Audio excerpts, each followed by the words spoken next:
Welcome back, everyone. I think we're going to go ahead and start. We're doing a remarkably good job so far of staying on schedule, and we're going to move ahead here with the second substantive panel.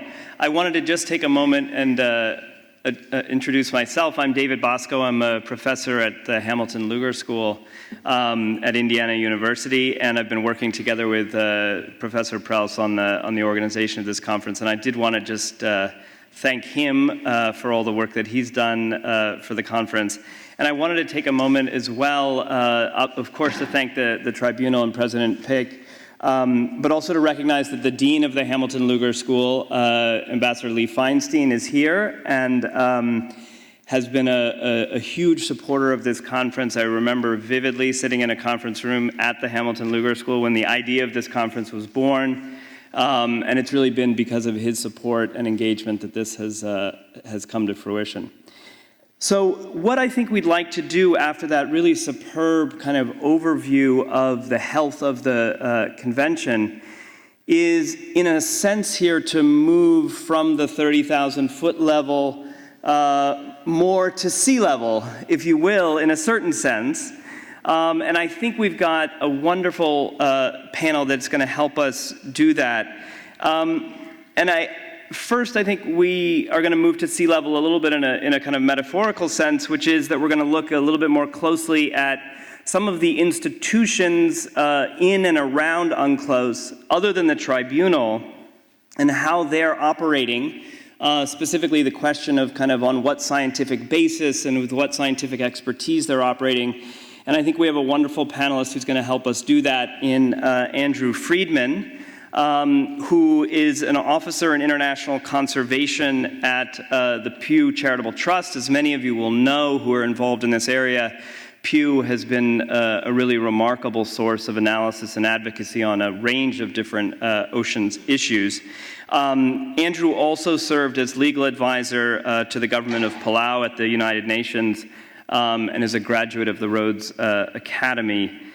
Then I think we're going to move to sea level in a slightly more operational sense, and we have two wonderful speakers to help us do that. First is Bérénice Gaudin, who is an advocacy officer in charge of strategic litigation for Sea-Watch, which many of you who've been following the kind of harrowing situation of migration on the Mediterranean will know what Sea-Watch and some other organizations have been doing in terms of trying to provide some monitoring and try to guide rescue operations.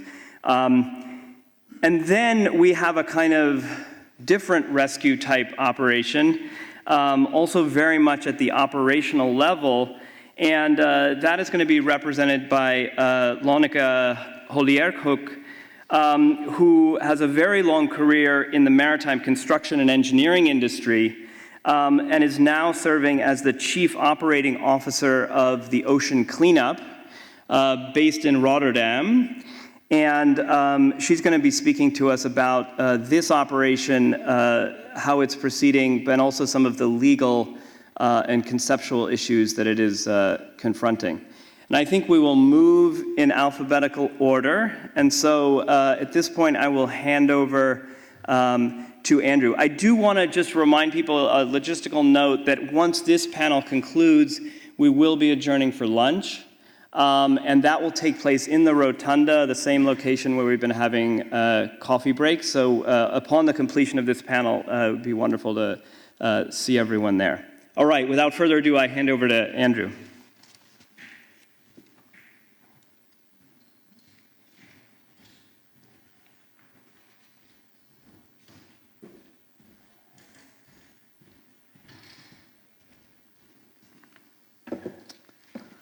So thank you very much, David, and thank you to all of the organizers very sincerely for the opportunity to be here today.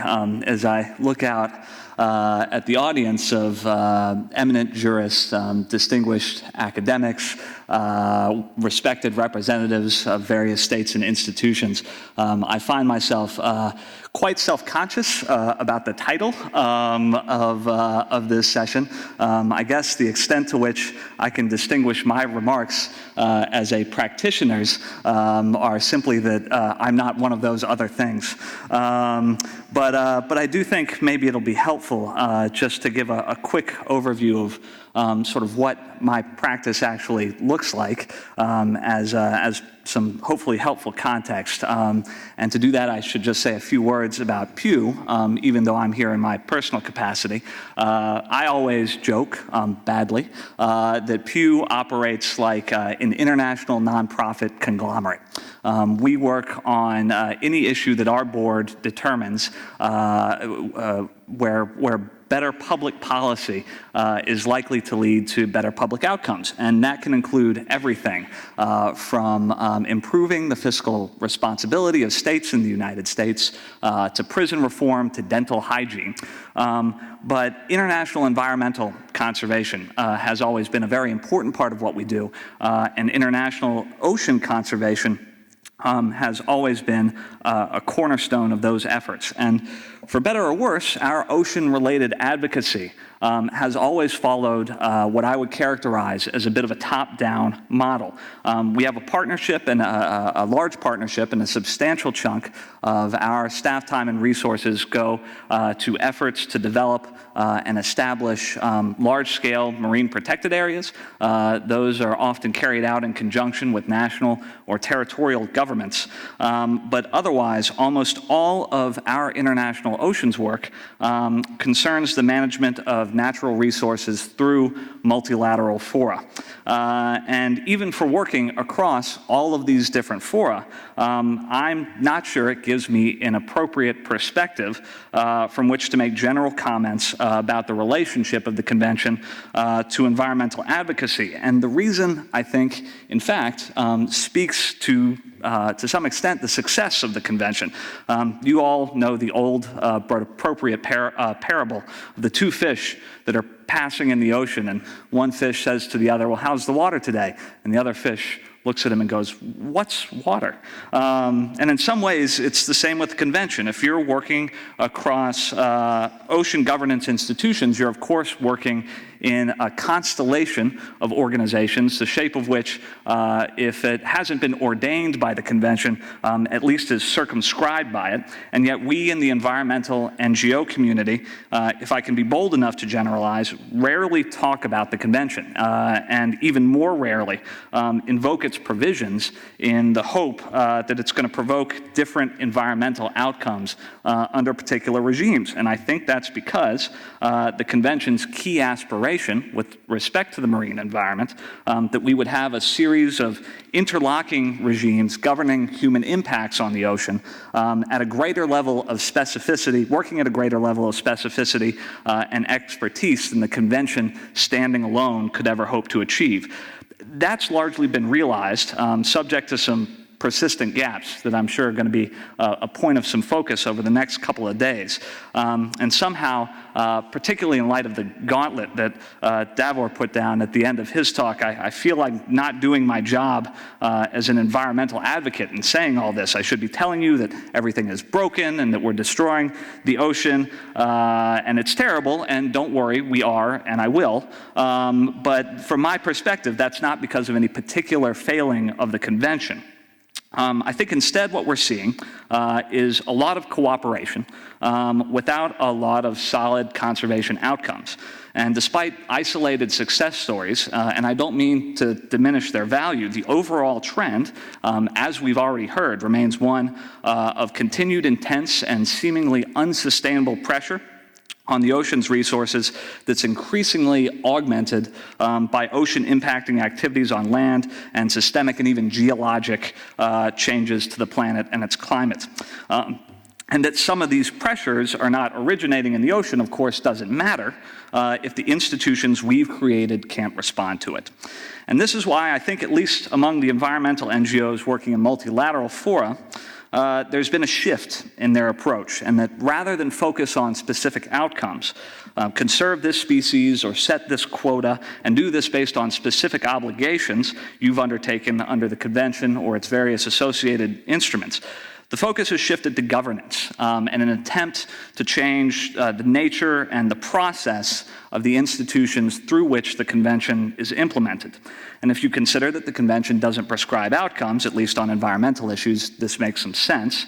You can't just point to obligations of the convention. You have to manage that cooperative process to get the outcomes you want. And this is manifested in a couple of ways, but at Pew, the one I think that's most salient is a focus on integrating science systematically into decision-making. We've always billed ourselves as science-based advocates, but I think in recent years we've morphed from science-based advocates to something more like science-obsessed evangelists. And that may sound pejorative. I don't mean it to be. Science integrationists may be a better way to put it. And Davor, this is partly, I think, a response to your question about how we can urgently or more urgently incorporate science into policy. It's not enough anymore for us to simply bring scientific information to bear upon an organization's decision-making process. We now find ourselves instead arguing that science has to be incorporated into institutional decision-making in a way that's mandatory and self-sustaining. To put it in truly evangelical terms, you have to accept science into your heart, or at least that's what ocean governance organizations need to do. And this is perhaps not a new idea, but I think it's underpinned by a new enthusiasm, and I'll try to illustrate it with two examples, one from the fisheries context and one from seabed mining. So first, Pew's working in regional fishery management organizations to try and incorporate harvest management strategies into their decision-making.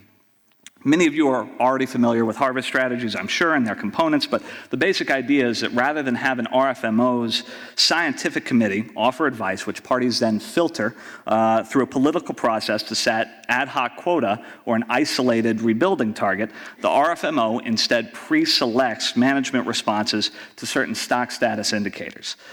And when a stock breaches certain target or limit reference points, management measures, which may include a reduction in fishing, kick in to reduce pressure on the stock, and the stock is then monitored for its response.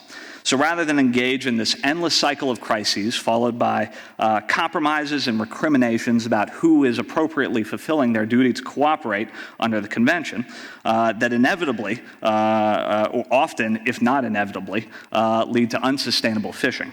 Parties can take the politics out of management by pre-committing to management outcomes. Now, this seems like a sensible way to manage a common pool resource, and there seems to be an emerging consensus around its value as a tool for fishery management.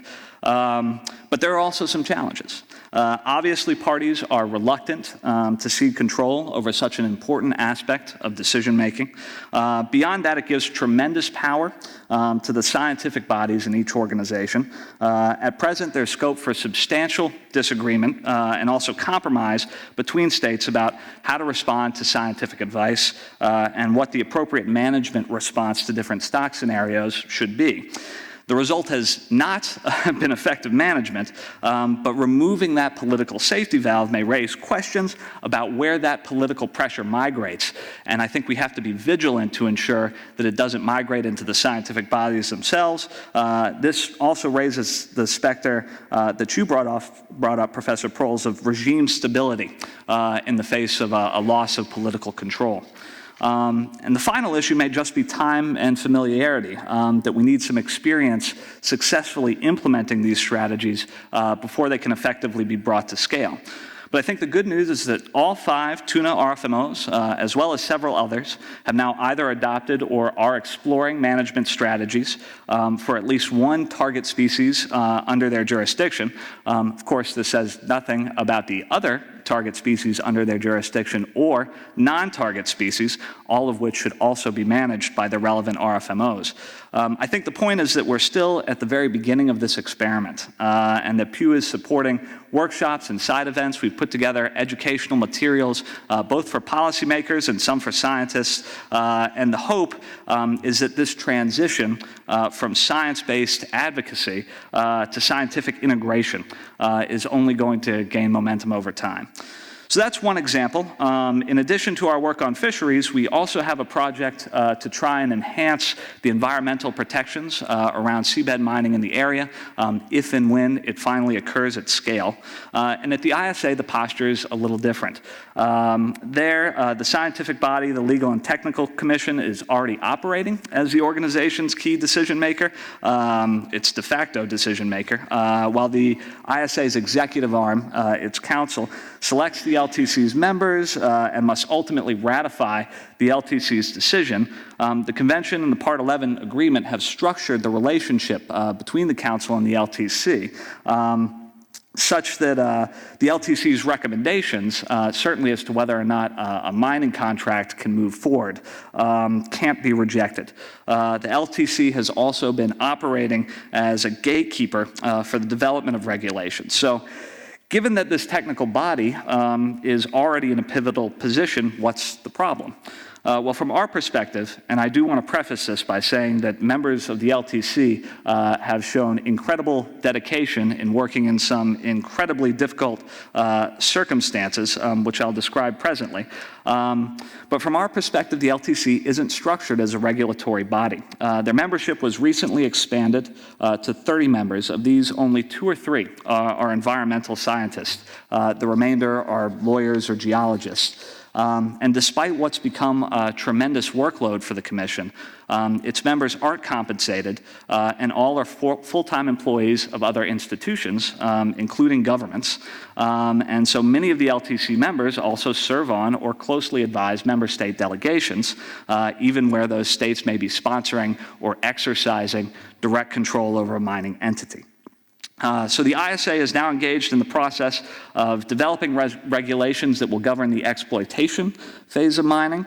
The question for us has become, can we integrate procedures into those regulations that will ensure independent scientific advice on environmental issues is integrated into the LTC's decision-making? And much of our outreach toward ISA member states has been toward that end. Developing a transparent, consultative, and mandatory process for integrating that expert advice has now been the subject of multiple submissions by several member states, and has gotten some support. But whether there's enough support for subsequent drafts of the regulations to incorporate such a process remains to be seen. So far, there has been significant resistance to this suggestion by certain LTC members, creating a bit of a catch-22, so long as the Commission itself is responsible for drafting the regulations. And how exactly this will play out is very much up in the air. I know we're doing a panel tomorrow on the BB&J negotiations, so I don't want to dwell too much on it here. I do just think it's worth noting that questions concerning the manner in which any new body that may be created under that instrument will receive and respond to scientific advice is very much a live question, and perhaps one we'll hear more about tomorrow. I haven't quite seen the 1-minute mark yet. There it is.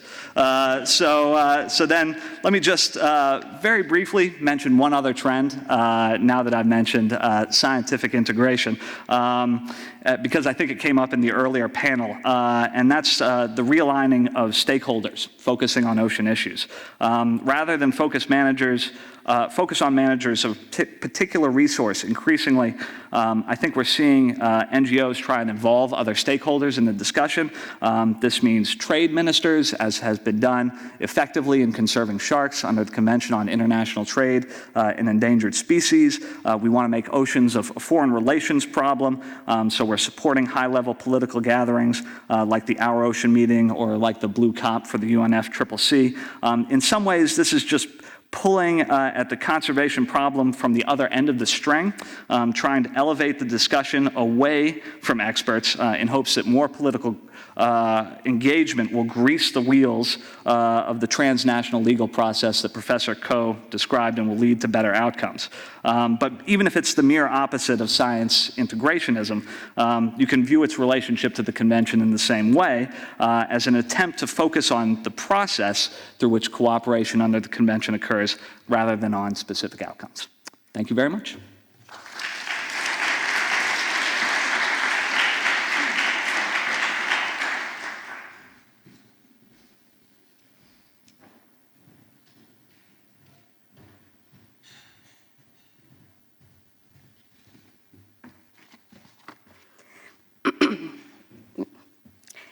Distinguished participants, Excellencies, distinguished ladies and gentlemen, I'd like to take this opportunity to thank the Indiana University's Hamilton Luger School of Global and International Studies, the Hamburg University, and the International Foundation for the Law of the Sea for organizing this event and especially for inviting Sea-Watch to this respected conference. And it's particularly an honor to speak for the 25 years of UNCLOS in the exact building where judges work to enforce the law of the sea.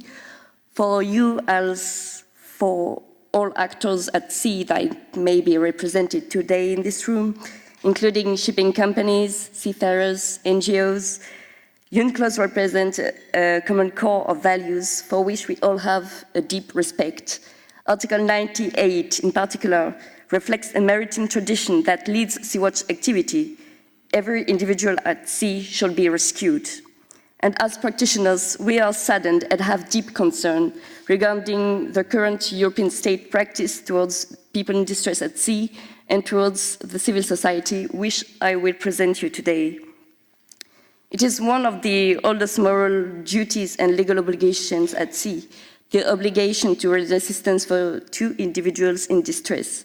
It is also a well-known fact that this obligation only terminates when individuals are brought to a place of safety. As a matter of fact, within our area of operations, only European ports can be considered safe. Over the years, we have been observing a systematic practice of the EU member states of delegating their obligations to the so-called Libyan Coast Guard, who then bring the rescued back to detention centers in Libya, where they will face torture, rape, and death on a daily basis. This practice perpetrates a never-ending cycle of abuse, where people are being brought back to the hands of the ones they are running away from again and again. Nearly all individuals that we have on board of our vessel tell us that they have been intercepted by the so-called Libyan Coast Guard various times. The practice of European collaboration with this so-called Libyan Coast Guard is directly leading to human rights violations and is sustaining the model of human traffickers and smugglers, the same criminals European military operations such as EUNAVFOR pretend to combat. In order to fulfill their legal obligations in compliance with international human rights treaties, European member states need to be present with vessels instead of now only planes. European member states need to engage in a state-run rescue program, because until now the central Mediterranean has become a desert cemetery where denying rescue and pushing anyone back to a country at war, not respecting human rights, has become an institutionalized practice. Sea-Watch stands up against this practice. We aim to fill the gap left by the institutions and to render assistance by bringing the people to the nearest place of safety, Europe. Last summer, our captain, Carola Rackete, was stuck for 14 days at sea in front of Italian territorial waters, carrying 53 survivors on board. We were prohibited to enter the Italian territorial waters and instead ordered by the Libyan Coast Guard, by the Libyan Joint Rescue Coordination Center to disembark the individuals in Tripoli. How could it even be possible to consider Tripoli as a safe place for disembarkation, the exact same place the rescued people are fleeing from? Rescue coordination centers cannot shy away from their obligation to coordinate rescue operations. We tried to cooperate with the authorities throughout the 14 days. No authority, no rescue coordination center, no ministry, no European institution, no institution at all could offer us a solution. Our last mission is a very fitting example of how European member states prefer delegating responsibility to Libya instead of complying with their own legal responsibility. And actually, our last mission reflects perfectly the need for a system change. While we were stuck at sea, over 16 German cities of the over 100 European cities calling themselves safe havens had explicitly offered to welcome the rescued individuals, but still we could not enter the territorial waters. The current system of ad hoc negotiations imposes a heavy burden on the individuals on board, both on the psychological and medical level. Anyone who has seen pictures of individuals sleeping on the floor of our vessels knows that the European Union is lacking solidarity when it comes to refugees' rights and migration. The recent Malta and Luxembourg summits brought forth a relocation agreement as a pilot project for the next 6 months, which is definitely not a realistic short-term solution. Above all, this agreement misses the human rights-based criteria and also definitely ignores the central role of municipalities. In this crisis, the only short-term solution is the creation of safe passages with humanitarian corridors from Libya to guarantee the fundamental right to seek asylum and the right to move. Now, the civil society, as well as the individuals looking for protections, are criminalized. Such behavior is a common practice within the European member states. 3 minors are currently imprisoned in Malta, facing criminal charges for having refused to be brought back to Libya by the oil tanker Eli Blue.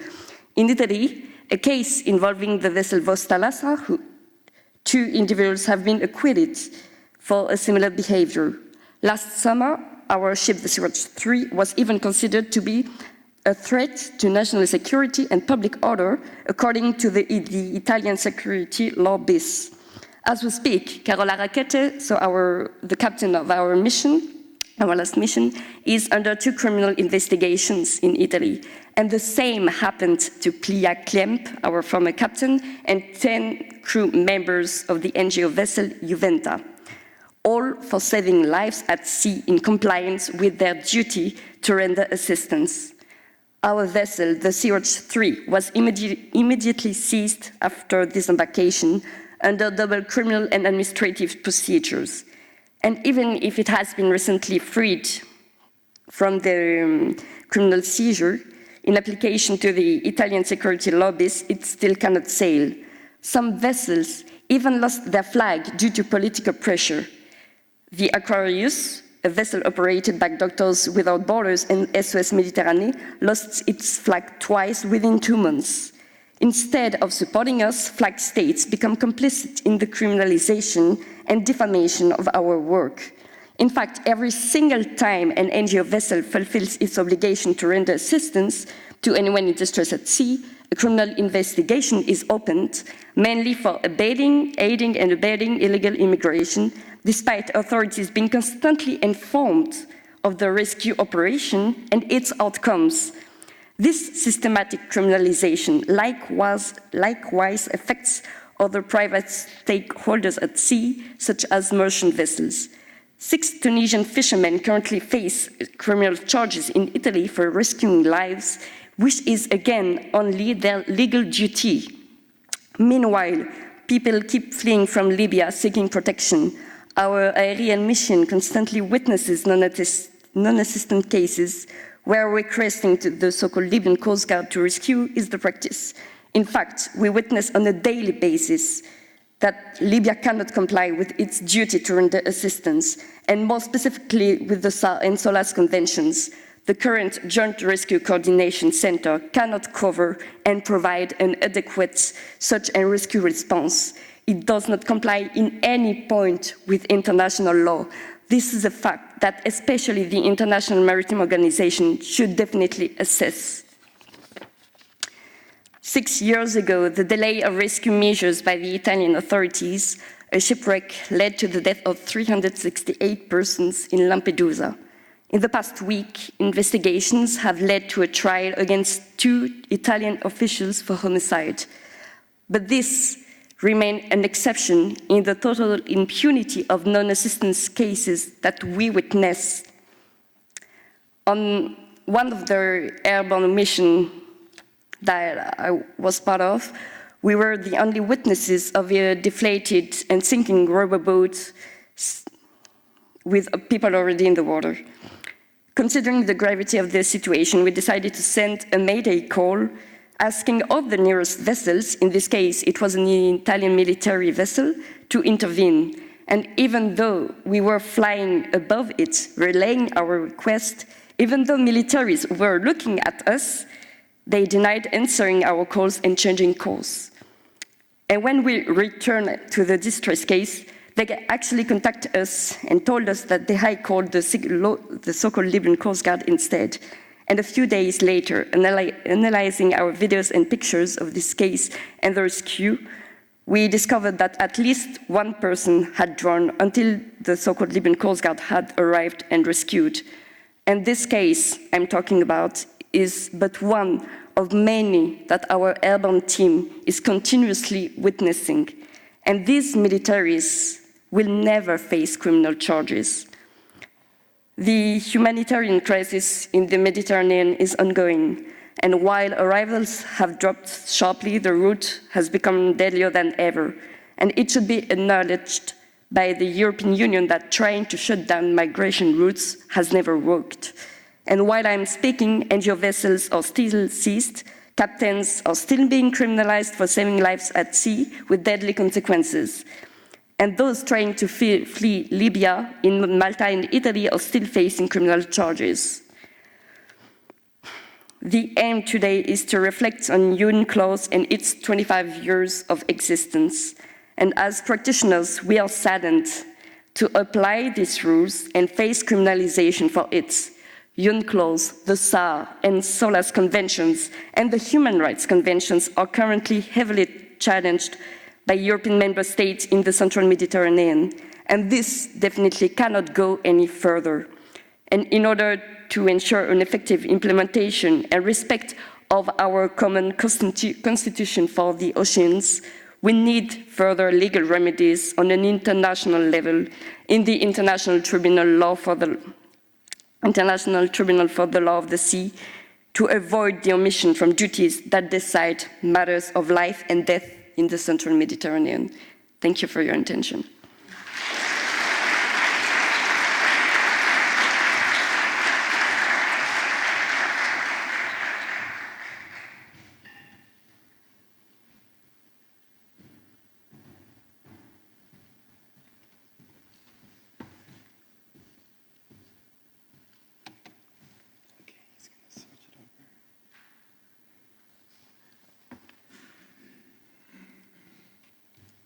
This one? Perfect.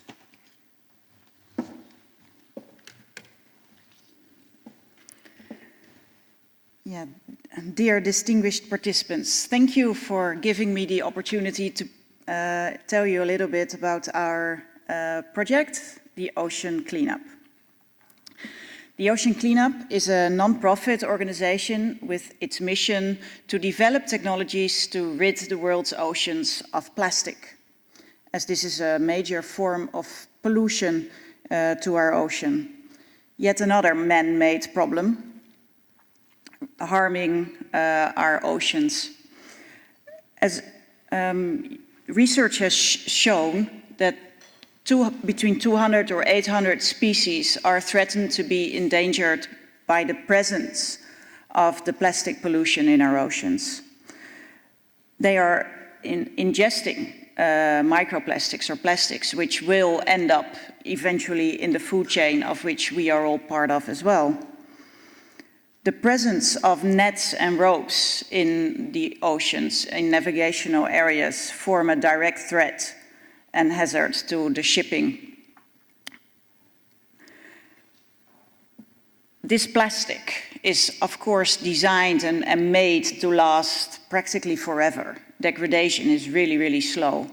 So if nothing is done, it will stay there and it will grow and the problem will multiply. Our founder and CEO, Bojan Slat, refused to accept that this was a problem we had to learn to live with. So he wanted to take action. And 6 years ago, he started this project, the Ocean Cleanup.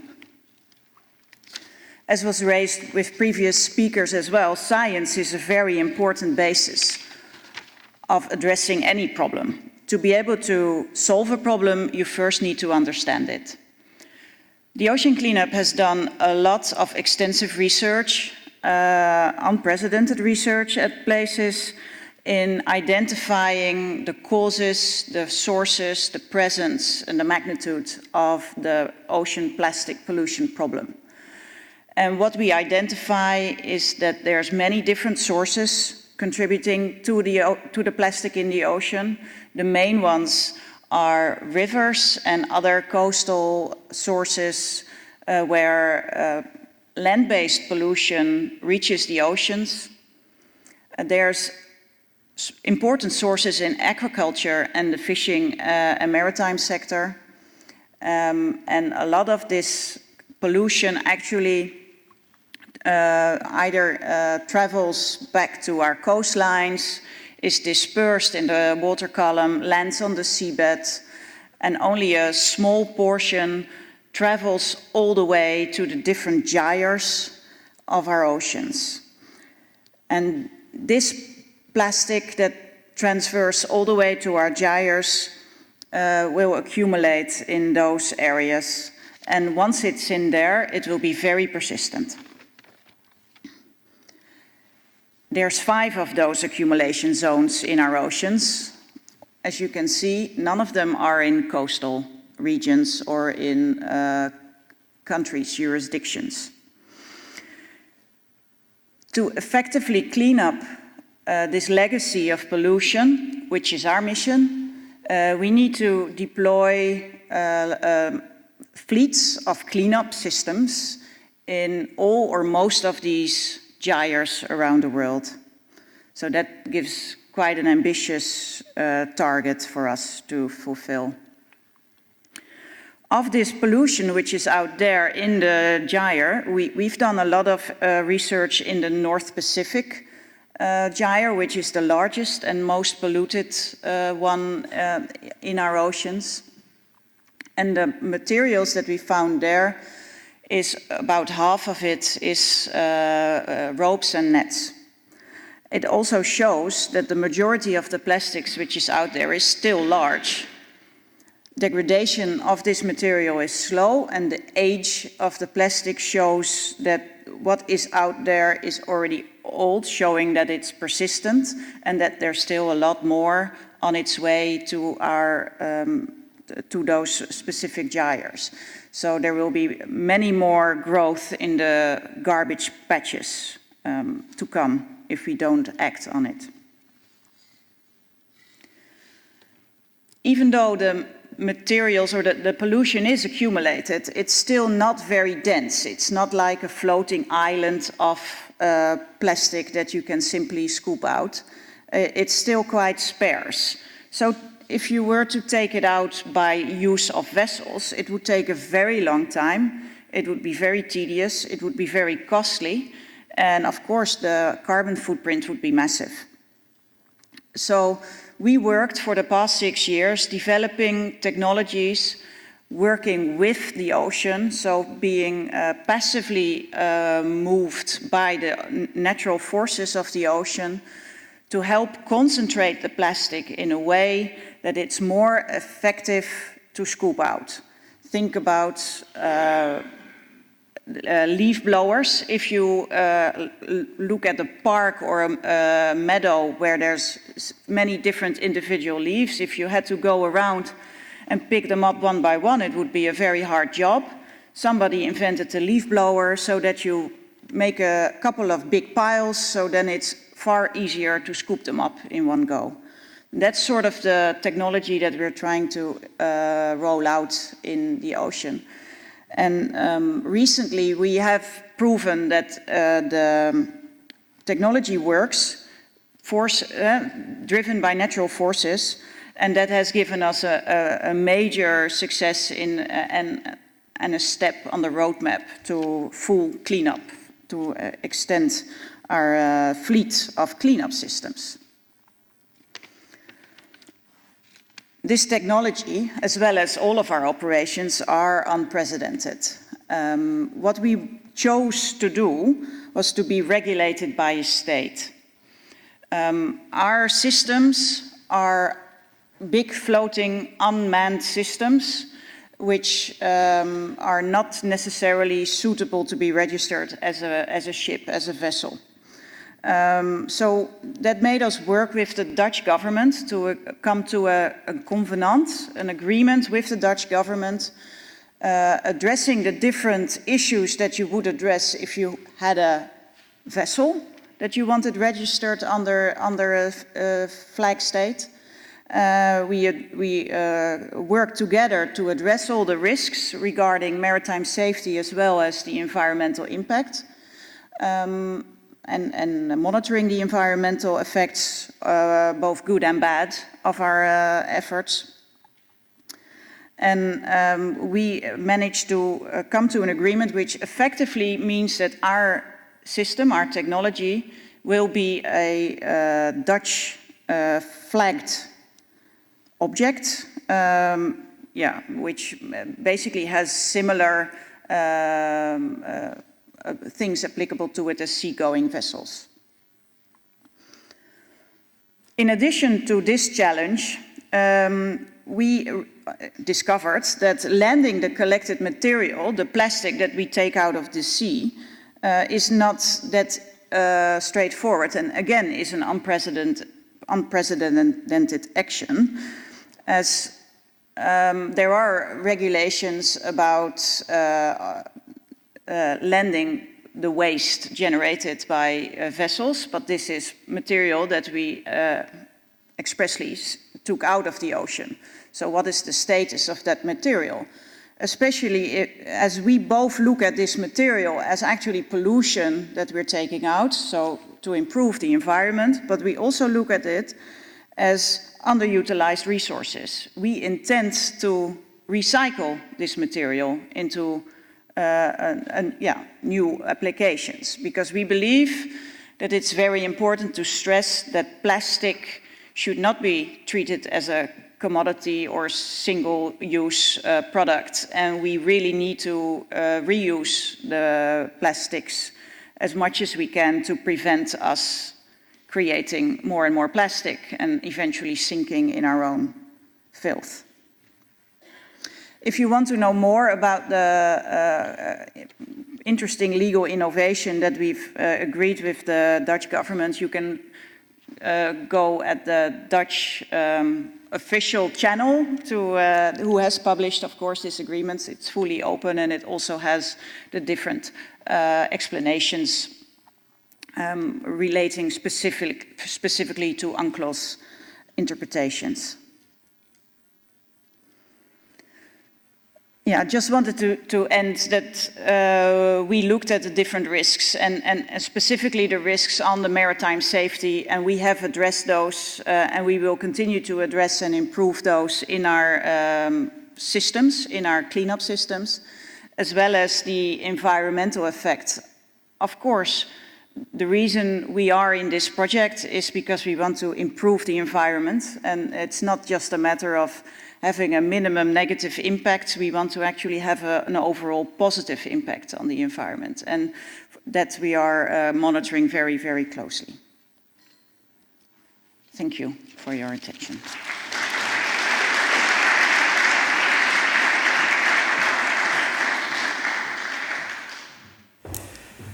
Well, we're going to open it up to questions and discussion at this point, so if you simply indicate to me if you have a question, and we have microphones that can move around. I might actually start, if I may, with one question here, and this would be particularly directed to Bérénice and to Lonneke, which is, but also I think maybe to Andrew. To what extent do you see seeking out international judicial opinions, be it from ITLOS or some other forum, as a part of your strategy? Because it sounded like maybe, Andrew, the answer was not right now. Bérénice, your presentation seemed to suggest that it should be, that there should be a decision essentially on the question of the duty to render assistance and what it means. And so I just wonder, in terms of the interaction with international institutions like ITLOS and others, what is the strategy? And then at that point, hopefully I won't have any more and we can move to... Well, thank you for this question. Yes, I think that we need, as you said, we need more case law. We need more the expression of an international institution regarding this problem. because it's a big issue. And if ITLOS actually had a case, we could actually, as NGO, base our argumentation on with saying that actually judges that are known to enforce, to work with the law of the sea said that this is not right. And because until now we have some cases, case of the European Court of Human Rights, but it's still actually, in my feeling, it's still one side of the argumentation against the other side of the argumentation. And we know that we are respecting the law here, and we need so international institutions to support us somehow. And that's why I think it would be that's why I suggested to, if we are talking about reforming the UNCLOS, then the civil society should be definitely have an access somehow to the International Tribunal for the Law of the Sea. Yeah. Yeah, thank you for asking that. With the ocean cleanup, through our cooperation with the Dutch government, we've been very lucky that we have had the opportunity to present our project and the findings so far at IMO, which we feel is a very valuable institute in that domain, which means that we can be part of some of the discussions on how to prevent further pollution. It's knowing where the sources are. It's the conclusions could be very quick to just make sure that all the individual countries contributing to the pollution that flows out of their jurisdiction through rivers, just make them stop this, or from a perspective of international industries such as fishing or aquaculture, make the regulations more strict, or find ways to better police this. But as we understand it, it's not that simple. And in general, even if, from our perspective, we need to stress that even if nothing else flows into our ocean, we still have a couple of decades of work to clean it up.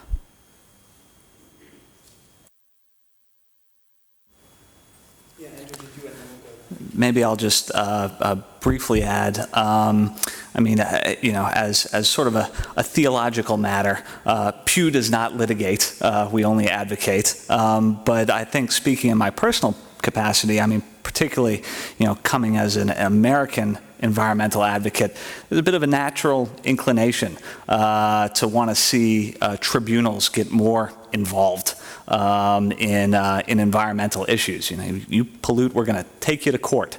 I think that that carries with it, or pursuing that as a strategy carries with it at least two risks. The first is that you're going to really struggle to find states that are willing to carry those disputes forward. I mean, and that's, that came up in the previous session. It's a question of resources. It's also a question of mutually assured destruction. I mean, I don't think there's anyone, in thinking about the international environment who's sort of sufficiently free of sin to cast that first stone. But then also, that sort of litigation also puts tremendous pressure on the regimes that are at issue. And I think we've sort of seen that play itself out in the whaling context over the last few years. And there may be times when it's totally worth it to put that kind of pressure on a regime, where it's not functioning appropriately. But I think that's very much a case-by-case decision that has to be made, and you have to make it with your eyes wide open about the risks that you're walking into. Thank you.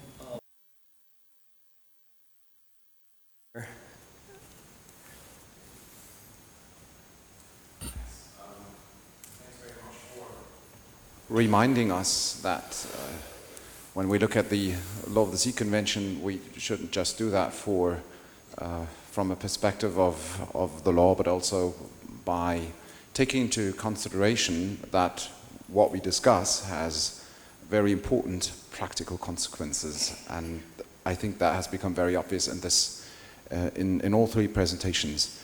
Two questions, first to Bérénice and then one to Lonneke, if I may. First, there have been a couple of domestic judgments, for example, in Italy, and I wonder whether you can tell us a little more of how they have been dealing with the cases that have affected Sea-Watch. How have they taken into account the duty to save people in distress? How has that issue been raised before domestic courts? If you could provide us more information on that.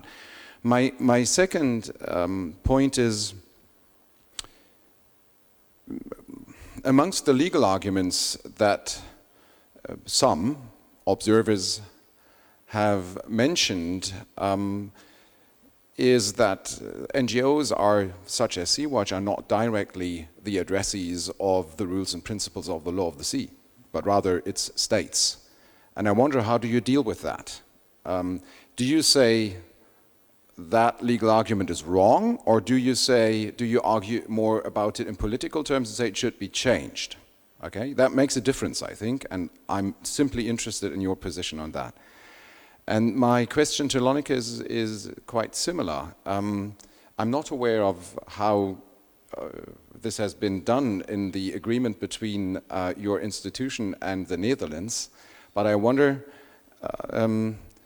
has the legal obligation of the Netherlands to take due regard to other users of the high seas, has that been addressed in one way or the other in this, whatever it is? Is it a memorandum of understanding? Is it, I don't know, you know, in this document, in agreement in a non-technical sense? Thanks. Yes, of course. So maybe we'll collect a few questions. Yeah, Judge, please. Thomas Heider, and I'm a judge at this tribunal. So I was thinking about the precautionary approach. It came to my mind during the presentation, the last presentation.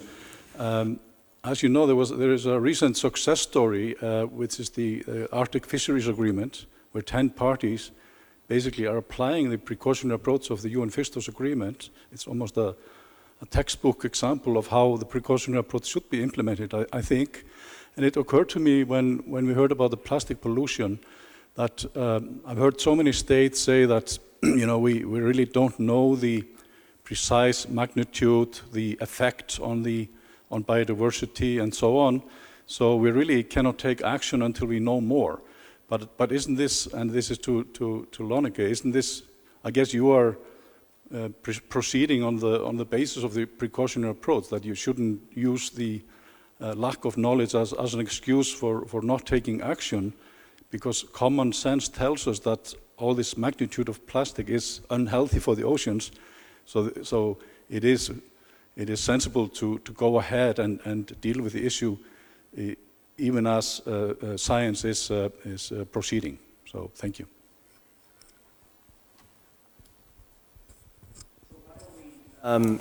Deal with those, and then maybe we'll take another round after that. But so I had two questions for Bérénice then. One was the domestic judgments and whether those have dealt with the duty to render assistance. Second, how do we deal with the fact that states essentially are the main players here, and kind of do you reject that in principle? So maybe we could have Bérénice address those, and then move to the others. Well, thank you for your question. Regarding the domestic court's decision, indeed, this topic of the duty to render assistance has been actually, yes, the topic of several decisions. But what comes to my mind is only that this, we have, I would say, two kind of decisions. First, the seizure of the vessels, and usually they are freed. Because, yes, as I have as an example, the Marironio open arms that had, after their last rescue, they have been seized after a criminal investigation and actually freed. And with the duty to render assistance, I think Carola's case is the one that give us a good example. Because so she has been immediately arrested after the disembarkation, and then a Trapani judge, it was a Trapani? Yes, a Trapani judge actually decided 4 days later to release her from the house arrest. So there is still the criminal investigation, but she has been released, and especially because she was complying with her duty to render assistance. And that's why we are quite optimistic that these criminal investigations won't lead to a trial, or if they lead to a trial, the judge will actually decide to free them as Pia Klemp, as the 10 crew members of the Juventa, because in any case they were complying with their duty to render assistance. And the fact that Carola's, it's written in this decision that she was fully complying with her duty to render assistance, and Libya is not a safe place. That has been actually acknowledged in a previous decision, and that she was actually right in what she was doing. So that's why the domestic courts gave us some hope that change is possible, but so, I mean, in that these criminal investigations are nonsense.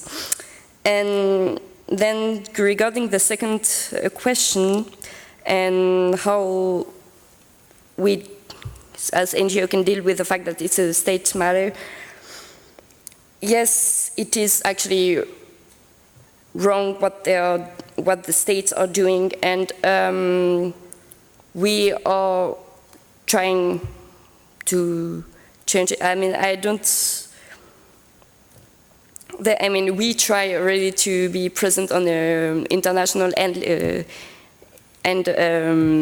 state level. We try to lobby to be present at the German Bundestag, the German Assembly, to make it change and to make you actually, on the political level, realize that this is not a duty or behavior that is in compliance with the law.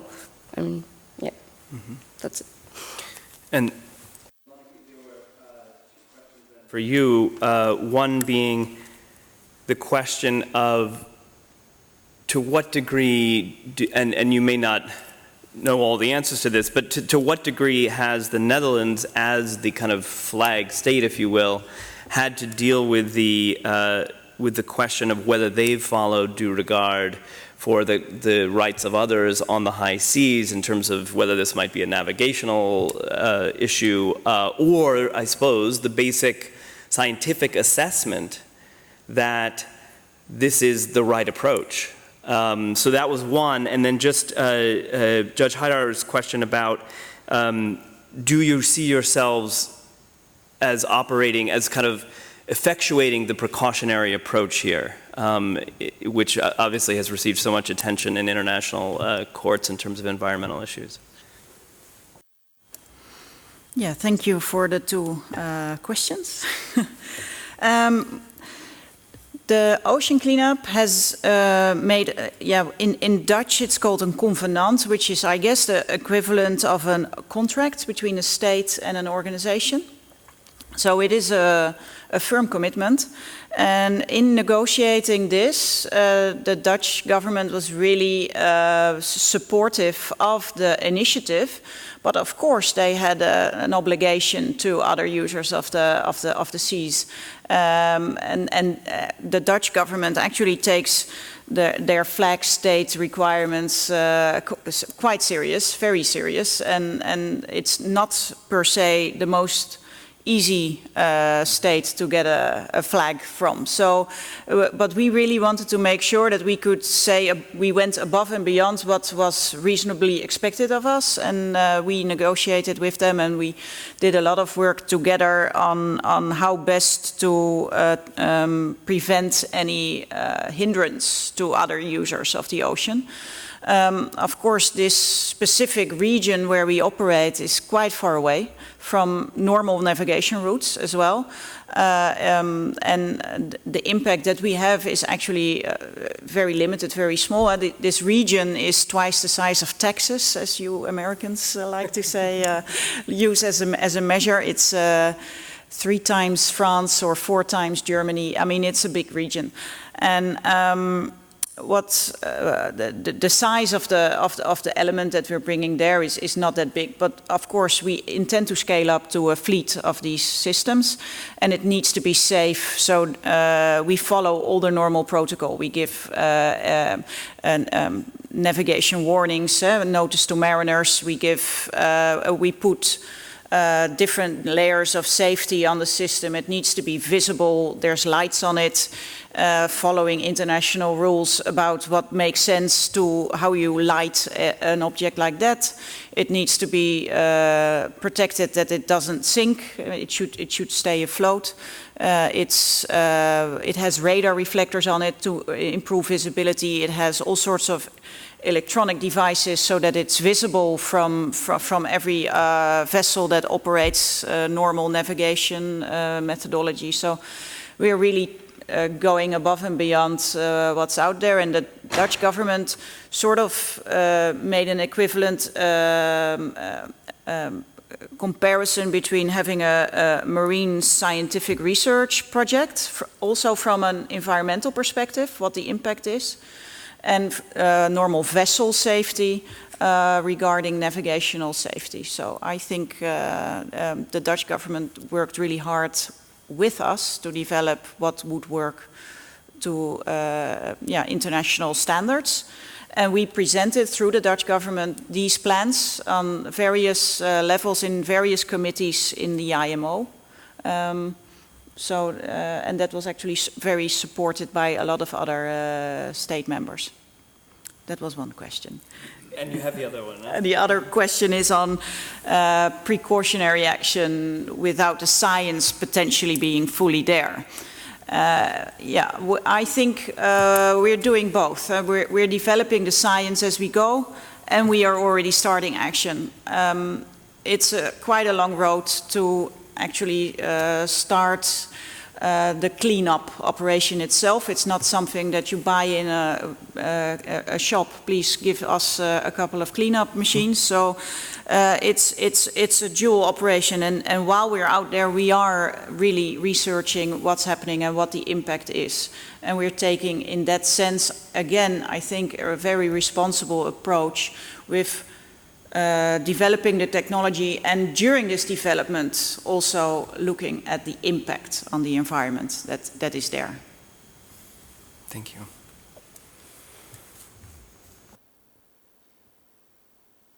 Yes, we have a question.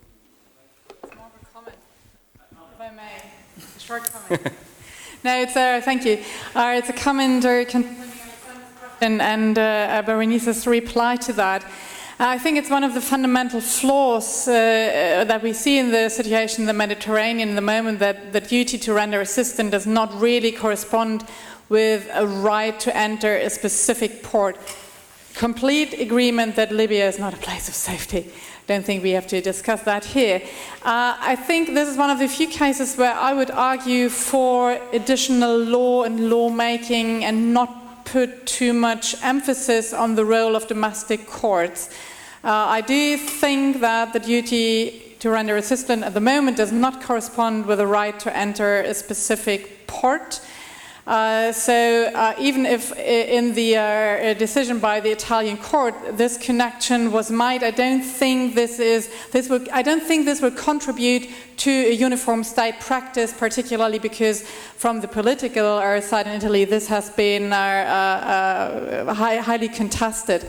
Apart from that, I think the argument that the ship itself at that moment was in distress and that the captain was had the authority to decide and has discretion to decide whether her own ship is in distress or not is a maybe a more valid argument here. Still, I have my doubts whether that would give a right to enter a close part. But I think this is one of the maybe few examples where I think the law needs to be changed, where we need additional treaty law or resolutions to overcome this discrepancy between having a right to give assistance and then not being able to find a support that opens the door. But as far as the development of state practice by national courts is concerned, I have a serious doubt whether this would be a way forward.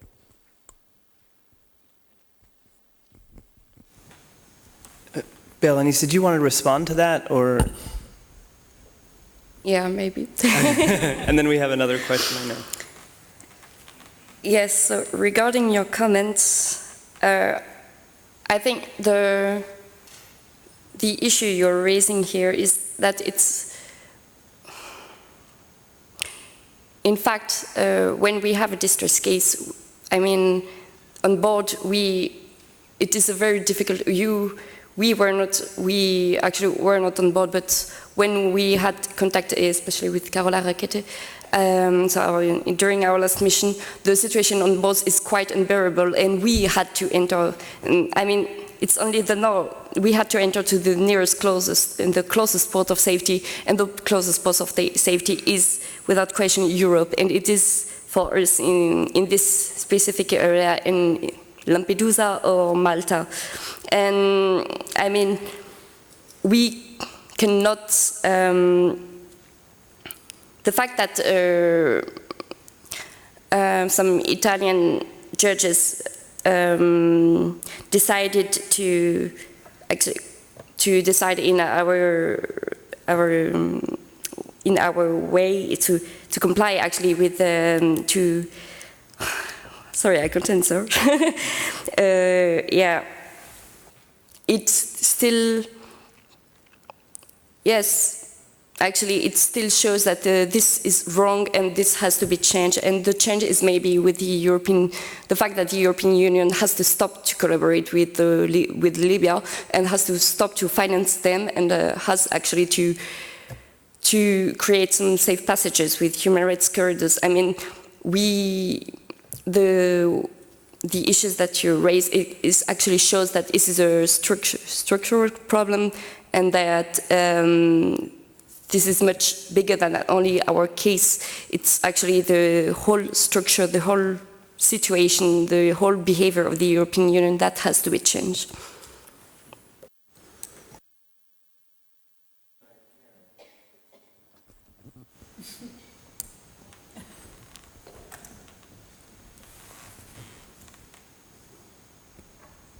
Thank you, and thank you to the presenters. But following up on that issue of migration, irregular migration, which of course has a much broader context, not only just in the Mediterranean, but elsewhere, and where the solutions, of course, are not really marine-based. They are actually land-based, and it requires a much more comprehensive solution.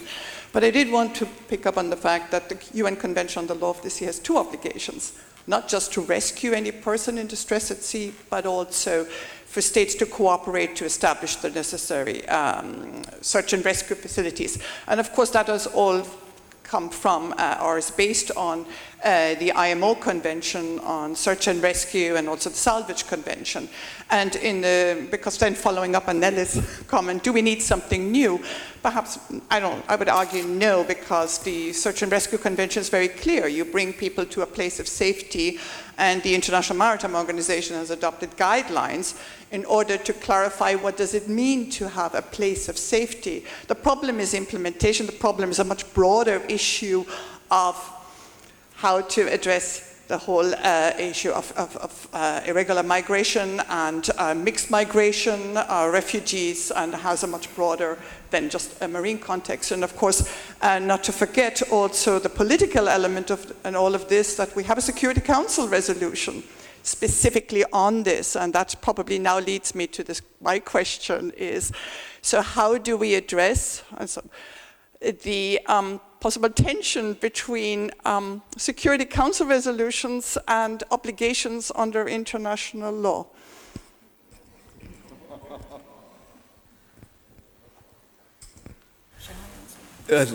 Let me, I think we have several more. We have Janana would be wonderful. And then we have one additional question back here, and maybe we collect these and then do one final round.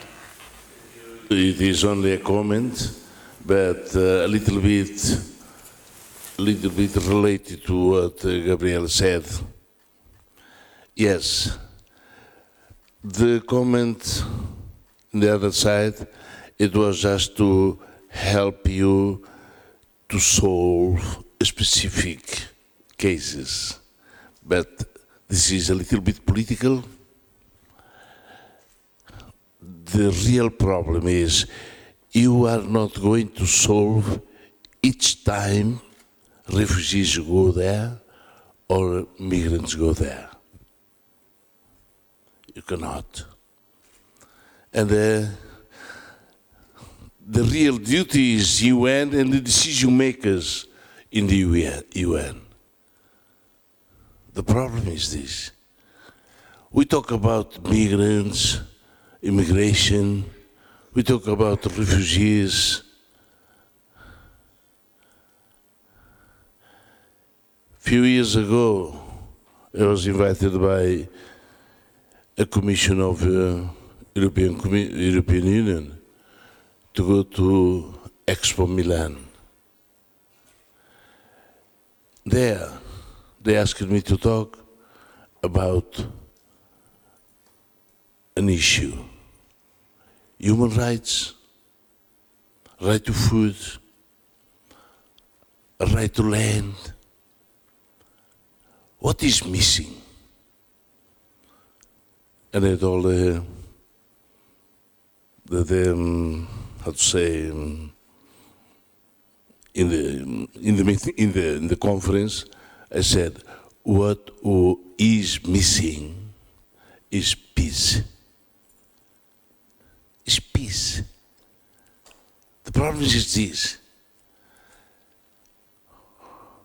Sometimes we blame them coming to Europe. The problem is they have a lot of land,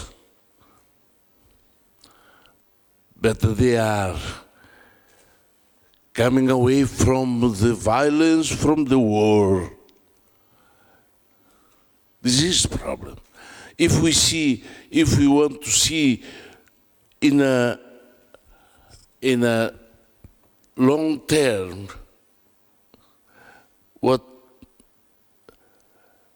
worries you, it will be because you want to solve each time it happens. And it's happening every day. Sinking, babies, women.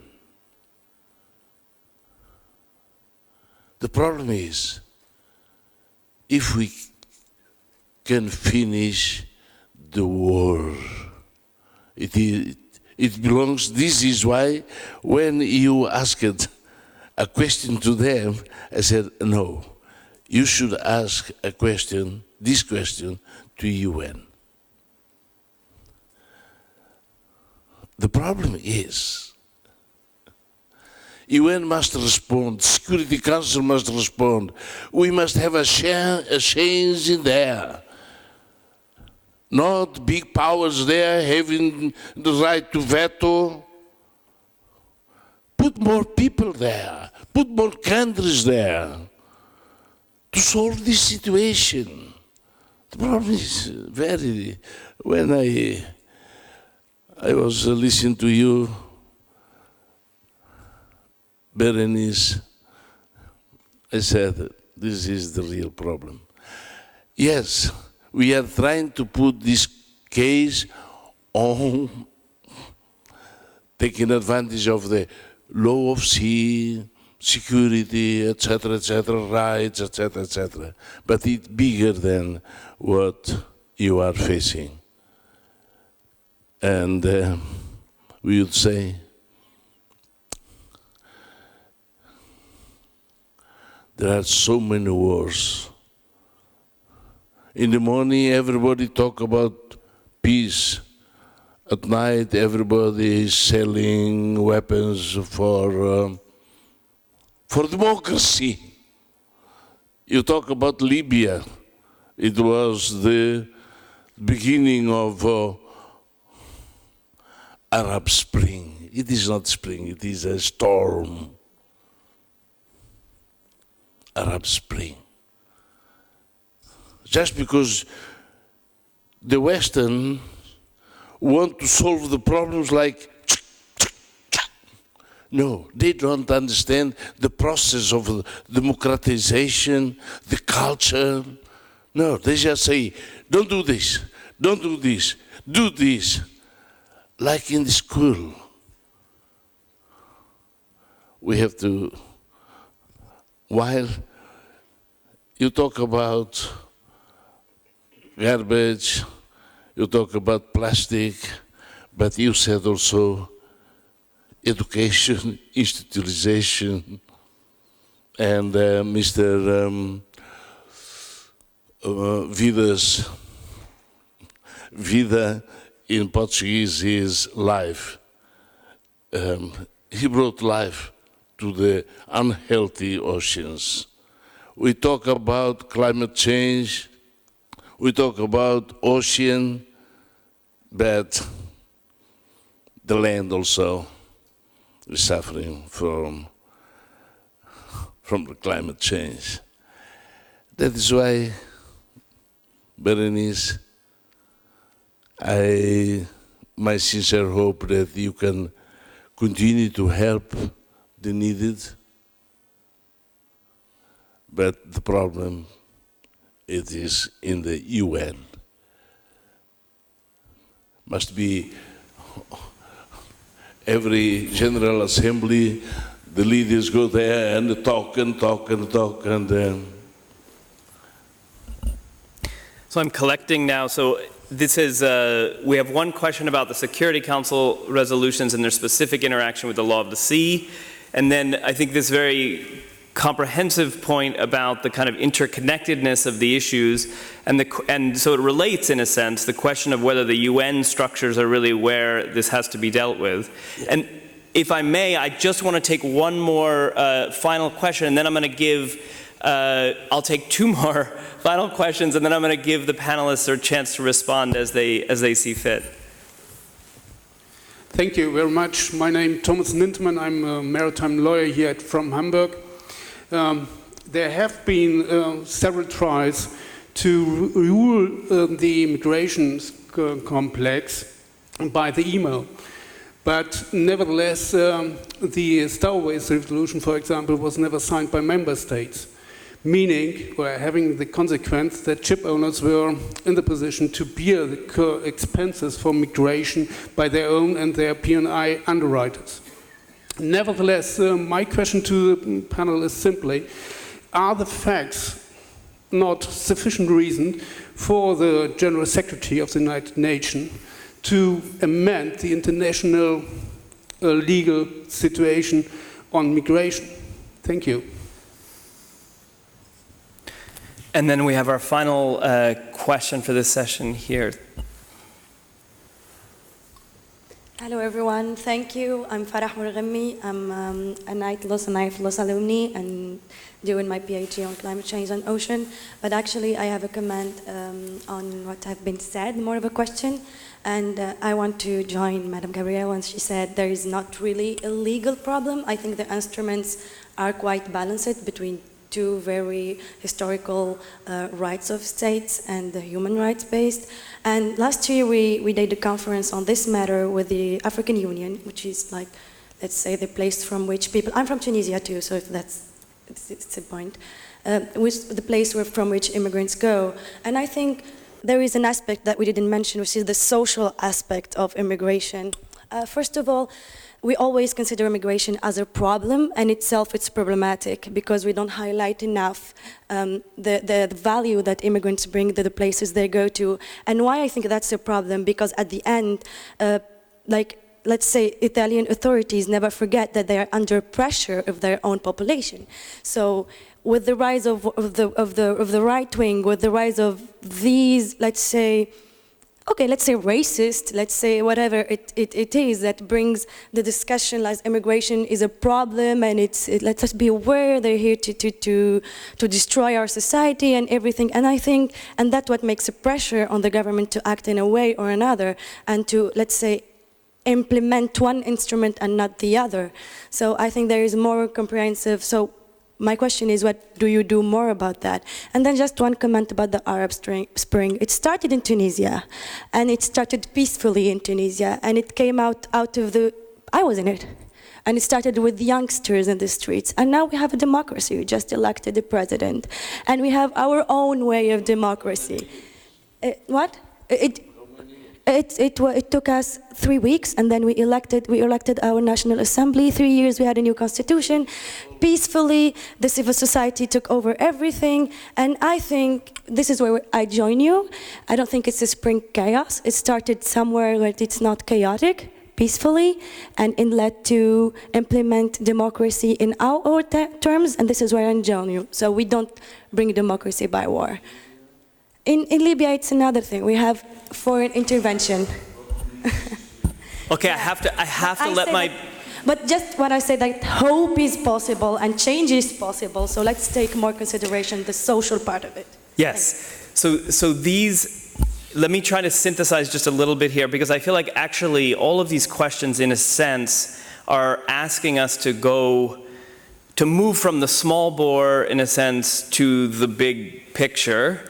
And to ask, I think it is fair to say, the question about Security Council resolutions, the President's point about the interconnectedness of the problems and the centrality of peace, the question about whether we need a new immigration framework, and this broader question about how are you intersecting with the political realities that surround all of this. So I guess I would put those to you three as a kind of interconnected network of questions, and perhaps we could go from Andrew. I'm going to start with you actually, because what you suggested at the beginning was in a sense very different, which was we just need to integrate the science. And here people are saying we need to integrate the politics, and we need the high-level politics, and you're saying, no, we just need to integrate the science into the various committees, etc. So isn't this a challenge to your approach? It's certainly a challenge. A better advocate than me would be able to relate all of this into, science-based decision-making and fishery management organizations. I confess to feeling not remotely up to the task. I don't think it's an either-or, I think is the critical takeaway from our perspective. I mean, science has to inform decision-making. You have to invest the resources needed to both generate the science that's going to lead you to proper decisions, and you have to have the wherewithal to follow that advice wherever that may lead you. And both of those things require the massive investment of political capital. And I think the challenge for us as advocates that are focused exclusively on environmental issues in a world in which clearly many other issues are and should be quite salient, is promoting the awareness that's needed outside this room about the challenges that we're facing and some of the potential solutions to them. I mean, I have to thank both of my co-panelists.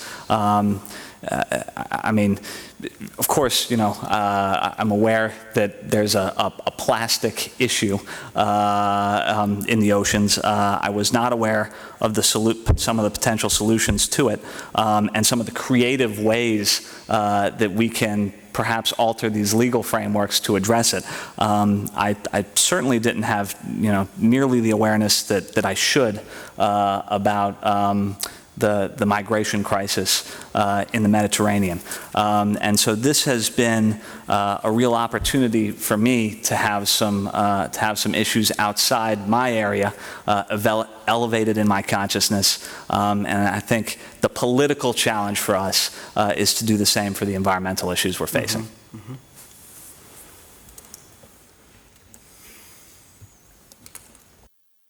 Yeah, I also think that it was a great opportunity to actually to see, have the, to see something else as the duty to render assistance and the other awful thing that Sea-Watch used to see with our airborne missions. Is it possible to summarize a bit? There are so many questions and so many things to say, but maybe I will only say that actually Sea-Watch exists since 2014, and we are out with our vessel since 2015, and we will be at sea as long as it is possible, as long as it is needed to be at sea. We are not aimed to be the solution of the problem. We actually save lives and try to lobby at the European level, at the German, French, Italian, and Dutch level to change the whole structure. So, I mean, maybe in 5 years there will be humanitarian corridors as we asked. Maybe it won't be needed anymore to be out, but we are out as long as it is needed. Yeah. Thank you. And Lonneke, did you? Yeah, to summarize a bit, I think what one of the question or speaker said as well is important, that hope is an important concept. And what I've been asked once during an interview, what contributes to all this pollution and all this problem, and shouldn't you rather abolish capitalism, which in essence is causing a lot of the pollution problems. So my reply to that would be that that was maybe a bit of a very complicated approach to start abolishing capitalism. Because what we're trying to prove in our specific case is that technology can actually help for the good. Science and technology is a major part in creating solutions to some of the problems that technology got us into, or greed, or whatever we want to call it. So I think creating hope is very important, and we really want to be the example, and I think Sea-Watch is that as well, as is the Pew Charitable Trust. It's not just about complaining about things that you don't want or focus on a world that you criticize on, but rather really work towards and contribute to a world that you do want to live in. And that's what we're trying to do.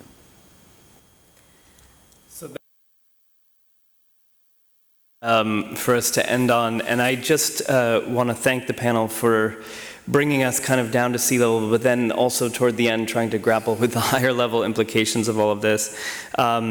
I would like to remind everyone that we are going to move to lunch after we thank our panelists, and that will be in the rotunda where the coffee was served. But first, I hope you will join me in thanking the panelists for their presentations and responses.